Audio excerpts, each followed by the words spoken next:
back to another episode of Commission, where we look at different aspects of missionary work. And I'm so privileged today because I'm sitting with Mike Burnard. Mike, welcome to the show. Absolute joy and privilege. Thank you, Jacques. Now, because of your extensive mission background and history, I almost want to say, I do want to start this episode by asking you, what is missionary work through your eyes? Well, I've got to be honest, it evolved since I got involved in missions about, 45 years ago. Okay. But missions for me today is simply pointing people to God wherever He has placed you. So if you're a teacher, you're a missionary. Some people are called cross-culturally, but wherever God has placed you is to point people to God. And Jesus, described His own ministry on earth as sharing the good news of the kingdom. And therefore, I think sometimes we confuse missions by pointing people to hell instead of pointing people to God. Okay, that's dangerous. Okay, so it's definitely not the kind of picture that I used to have of missionaries sitting in a hut somewhere in Africa eating mupani worms or something like that. Missionary work is taken on a totally different kind of look. Well, it includes that. It definitely includes that. We need people to go to the unreached world, but we also need people to simply be a messenger of the good news wherever God has placed them. Not everybody should go. And the world has also evolved, Jacques. When I got involved in missions 45 years ago, the unreached world was a deep reality. Most people, especially in Asia, Africa, and especially some countries in Latin America, have never heard the name Jesus. I've traveled to China where people have heard about Coca-Cola, but they never heard the name Jesus, not once in their life. They had no idea what I was talking about. Yes. But that has changed because we've seen the church grown in those areas. There is now a witness in Asia, in China, in Vietnam, wherever you travel. Even when we travel to Syria, you would find indigenous, strong, equipped believers, disciples of Christ, who are willing to pay the price and share the gospel. So instead of me going to Syria, I would rather equip the local church who knows the language, the culture, the worldviews. And so missions has evolved. Sadly, I think, as you rightly say, many Christians' perceptions of missions has not evolved, and we need to adapt to the seasons that we live in. Yeah. So let's start at the very beginning. Sounds like a famous song. Where did missions start for you? It was, came to know Christ in 1976, and a week later traveled with YWAM to the Olympic Games in Montreal. Really? And that was my conversion and missions came within a week of one another. Oh my word. And all of a sudden being exposed to the work, what happened in Montreal just blew my mind. And I sort of grew up as a Christian, not knowing a difference between being a Christian and being a missionary. For me, it was a natural response. I came to know Christ so excited. I wanted to tell everybody, and I found myself in Montreal. And the Olympics. At the Olympics. What a way to start. I mean, that breaks the mold of going to Africa and sitting in a hut. I mean, the Olympics. The Olympics. It was, those days we didn't need visas or everything. So it was literally coming to know Christ, getting on an airplane, flying to Montreal, sitting in a tent, this huge tent with believers from China, from Egypt. I remember looking at Egyptian believers and thinking, who told them about Jesus? Not knowing that actually where the gospel came from. And this amazing experience and exposure just changed my life. And I was never satisfied with just normal Christianity again after that. Yeah, that literally now blew my mind because, as I said, it's a total different point of view than what you expected. And the most amazing part is you got exposure to Christians from all over the world. Yeah, it was life-changing. And if I can share a testimony, going there, new in the Lord, excited about what God has done in my life, I felt transformed even after only a week of knowing Jesus. And then one morning they said, okay, some Bibles need to be delivered into the Olympic Village, where the athletes stay, to the Russian athletes. And my hand was up first and pick me, but not knowing what to expect or anything. It was the Olympics after the brutal killings in Germany the previous year. So security was high. So I put on a tracksuit and pretended I'm an athlete and tried to walk through. And they stopped me at all 4 main gates, entrances to the Olympic Village. And I sat outside, and I was just like, Lord, how am I going to get these Bibles? I volunteered. I need to get it to the Russian athletes. How are you going to do this? You can imagine a week old in the Lord and just really excited. And as I sat, I'll never forget this, sat on the stairs outside the Olympic Village. an athlete came out. You might remember the name Mary Decker. Mary Decker yes, and Zola Budd had that Yes, I incident. remember. She came walking out, and one way or another we started talking. I can't remember why and how. And she asked me what I'm doing there, and I sort of said, well, I've got some Russian Bibles that I want to deliver to Russian athletes. And she asked me, do you know any Russian athletes? And I said, no. She said, well, I do. Give it to me. I'll give it to them. She took the Bibles. Now listen to this. I studied physical education at that stage because sport was my life.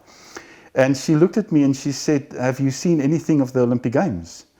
And I sort of like, very spiritual said, no, that's not why I'm here, And she said, well, let me give you tickets for the 100 meters final on the final day of the Olympics. Yes. Jacques, there I sat, a week after coming to know Christ, on the Olympic Stadium, watching the 100 meters final with a ticket from Mary Decker on the stadium. And I'm just like, Lord, if this is missions, count me in, I want to be in this. It wasn't always that glorious. There were some hard times, some difficult times. The life of a missionary is mostly laughing, crying, and falling in all the emotions that God has created in us. But I can tell you one thing, I wouldn't change anything. Okay. And I mean, that's a great start to it. Where did you go? Which countries did you all go? Because you've pretty much been all over. Yeah, the amazing thing is coming back to South Africa, getting married, going to the Anastasis, the ship of YWAM at that stage, being on the ship for 4.5 years, coming back to South Africa and then joining Open Doors, serving the persecuted church. In the capacity of serving the persecuted church, we traveled extensively into closed countries. How long about were you traveling? We were with Open Doors for about 25 years, so we've traveled extensively into Africa, the Middle East, Asia. Okay. The only thing I can say, Jacques, is I've seen the cross of Christ tangibly. I've met people that shared the cross of Christ and they felt joy in sharing his cross. People that were deeply, deeply persecuted. Meeting people that just came out of prison, that's been tied to the ground for 6 months. That kind of scenarios. And the only thing, if I have to draw a picture of the persecuted church, it would be one big smile. One big smile. One big smile. And I'm not minimizing the hardship, but don't get me wrong. The hardship is unbearable, but the joy of sharing the cross of Christ is something we don't know. So let me ask you this question. Have you ever been in danger? Yeah, we've been in danger, but I think when you travel to Johannesburg, you're in danger, So True. I love what Brother Andrew, God smuggler, we were colleagues. So Brother Andrew's always said, the most dangerous place in the world is that place where you're outside the will of God. Oh, yes. And so you can be in Syria like we've been, but if you know that this is the will of God, then you're safe. Spiritually, not always physically. So we've been in places where we felt the physical danger, but we've always felt spiritually safe. I mean, waking up 3:10 in the morning with the bombs falling around you and the hotel shaking, and that this could be it. Your 3 o'clock wake up call. Yeah, 3 o'clock wake up call. And this could be it, but at the same time, Jacques, just understanding, that God has called you to be here at that time. And I remember sitting with a group of pastors in the Idlib area in Syria, and we're having lunch, and suddenly the bombs started falling.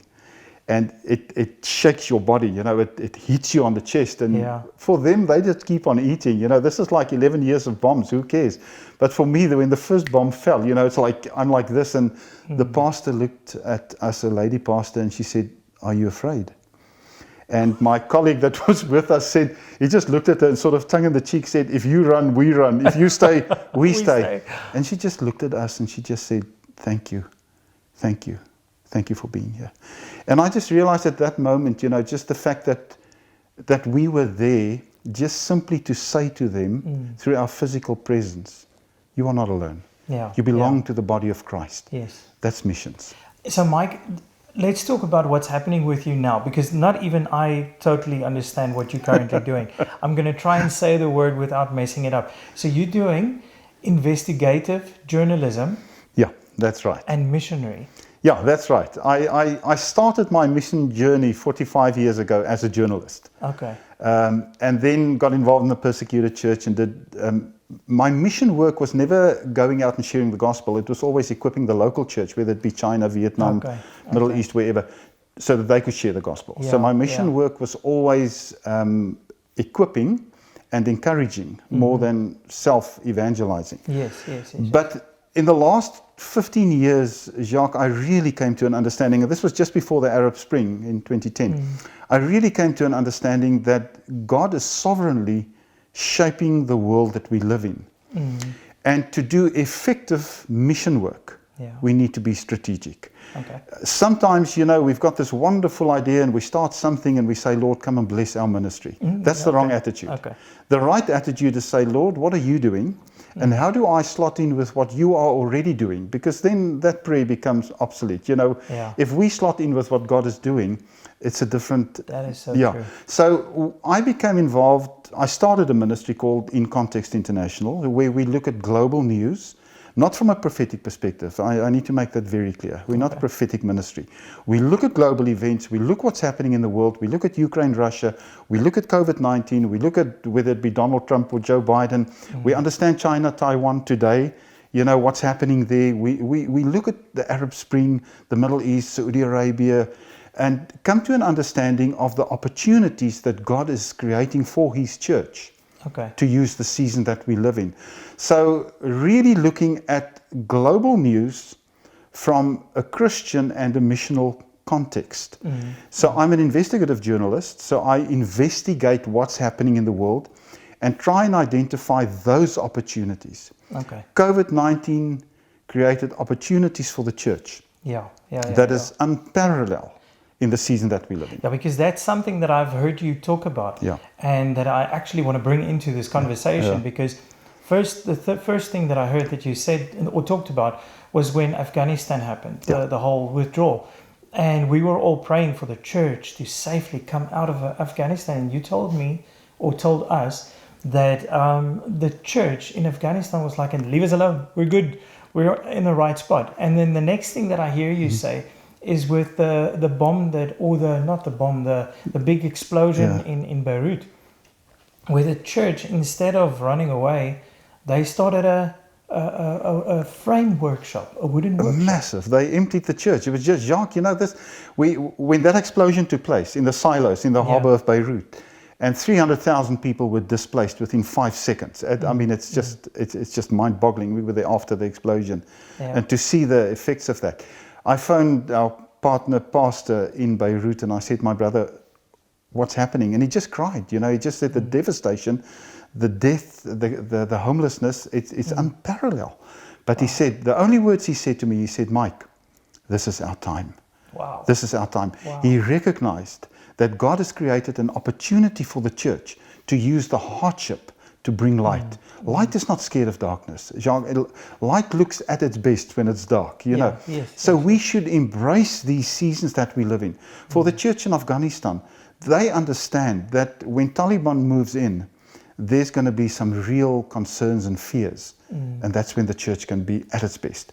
And again, if you look at the neighbors of Afghanistan, you understand the 100 years of persecution in China, and China is one of the nations that's going into Afghanistan. Wow. You just understand we serve a God that is sovereignly shaping events. And He's got a bigger plan. He's got a plan. And His plan, Jacques, is always redemption. We spoke about the 1.5 million refugees moving into Germany in 2015. And the whole world, the Christian world that I listened to said, this is God's judgment on Europe. They're going to Islamize Europe. And I'm like, you don't serve the same God as I. Your God is my devil. It's like God's plan is redemption. That's God's first priority. So if this is happening, God must have a purpose. 7 years later, we talked to Dr. Detlef Blecher. He's the head of missions. He was the previous head of missions in Germany. And he said, "Mike, the 1.5 million refugees that moved into Germany alone, was God's blood infusion for the church in Germany, because the church was dying. We became secular." He said, "We have seen 50,000 converts over the past 7 years. 50,000 converts. Wow. People that have been baptized, registered, and are now church members." He said, if it was not for the refugees, Christianity in Germany would have died. And I think that's the God I serve. That's the redemptive God that I serve. That's the bigger picture that we a lot of the time. That's what we miss, because we look at the news, we look at Ukraine, Russia, and again, there must be a redemptive purpose within the hardship, not minimizing the hardship. But there must be a redemptive purpose. And as Christians, we need to identify that, and then missions. Pointing people to God. That becomes our purpose. So, Mike, then before we end off, I would like to ask you this question. So, Mike, investigative journalism and missionary work, what's the purpose? What are you trying to accomplish with that? Really trying to assist the church in thinking more strategically, understanding the season that we live in, critically important. Jacques, I always tell people, a farmer, the first thing he does before he even plows or sows or waters or gets the labor, he identifies the season. You can do all the right things in the wrong season and you won't have a harvest. If we are focused on a harvest, then we need to identify the seasons. And that's where journalism and media missionaries come in. They assist the church in understanding the season that we live in. They look at global events. They understand how faith is taking different forms in different times, in different places. They help people understand worldviews and cultures. And they just help people understand the sovereign God and the times that we live in. Jesus was a strategist. He didn't just send his disciples out. He said to go to the places that I will come to. There was a preparation work. There was a strategy involved. When Paul got the commission to reach the ends of the earth, what did he do? He went to the harbors because he knew people will come from the different ends of the world to the harbors. He can train them there and send them back. So missions, in my eyes, is not good enough. Strategic missions is good enough. So we need to understand where God is working, how he's working, and how we can partner with him. And that's where media, journalism, investigative journalism comes in, and therefore we can assist the church in identifying the seasons. Absolutely. And that gives you a total different view on missions. It is not just sitting somewhere in a far-off country, but it's actually also can be bringing the news, bringing the strategy to the church everywhere else, and to see what God is doing in the bigger picture. Mike, thank you so much. You've shared so much with us, and I almost want to say it's like your life is so exciting. Starting off with the Olympics, that's just amazing. Thank you very much for sharing with us your adventures and your missions history. Thank you, Jacques. An absolute joy and privilege. And we'll see you guys again next time for another episode of Commissioned. And go out and follow what God is putting in your heart. Fall in with his plan and change the world. We'll see you guys next time again.